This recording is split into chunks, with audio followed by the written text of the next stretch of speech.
अहम खबर दें आपको, 9 मई का एक और मुलजिम गिरफ्तार, वादा माफ गवाह बनने को तैयार। साबिक सूबाई वजीर राजा बशारत के भाई राजा नासिर को कल शाम रावलपिंडी पुलिस ने गिरफ्तार कर लिया।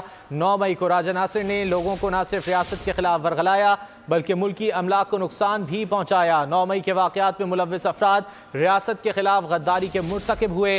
राजा नासिर ने अपना जुर्म कबूल कर लिया। 9 मई का एक और मुलजिम गिरफ्तार, वादा माफ गवाह बनने को तैयार। साबिक सूबाई वजीर राजा बशारत के भाई राजा नासिर को कल शाम रावलपिंडी पुलिस ने गिरफ्तार कर लिया। 9 मई को राजा नासिर ने लोगों को न सिर्फ रियासत के खिलाफ वर्गलाया बल्कि मुल्की अमलाक को नुकसान भी पहुँचाया।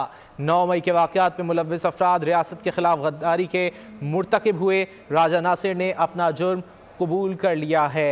9 मई का एक और मुलजिम कानून की गिरफ्त में आ चुका है, वादा माफ गवाह बनने को तैयार। साबिक सूबाई वजीर राजा बशारत के भाई राजा नासिर को कल शाम रावलपिंडी पुलिस ने गिरफ्तार कर लिया है। 9 मई को राजा नासिर ने लोगों को न सिर्फ रियासत के खिलाफ वर्गलाया बल्कि मुल्की अमलाक को नुकसान भी पहुँचाया। तफसीलात जान लेते हैं नुमाइंदा खुसूसी सलमान आवान से। सलमान, बताइए।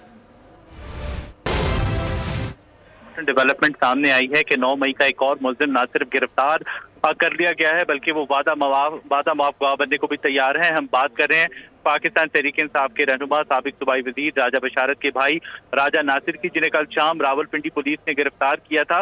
9 मई को राजा नासिर ने न सिर्फ आम लोगों को, शहरियों को रियासत पाकिस्तान के खिलाफ वर्गलाया बल्कि वो खुद भी मुल्की अमलाक को नुकसान पहुँचाने के अंदर मुलव्विस रहे हैं और इनको अफराद को जो अब इस संगीन गद्दारी के मामलात का, मुकदमात का सामना है। राजा नासिर ने न सिर्फ अपना जुर्म कबूल किया है बल्कि वो वादा माफ गवाह भी बनने को तैयार हो गए हैं और उस मामले के अंदर जो हकीकी कैरेक्टर मुलव्विस हैं या मास्टर माइंड मुलव्विस हैं उसके हवाले से उसका इम्पोर्टेंट किरदार जो है वो आने वाले दिनों में मजीद सामने आने वाला है। तो ये रियासत का मामला है, गद्दारी का मामला है और इसमें राजा नासिर जो है वो वादा माफ गवाह बनने को तैयार हो गए हैं। जी, सब्सक्राइब करें और बेल दबाएं ताकि कोई खबर रह न जाए।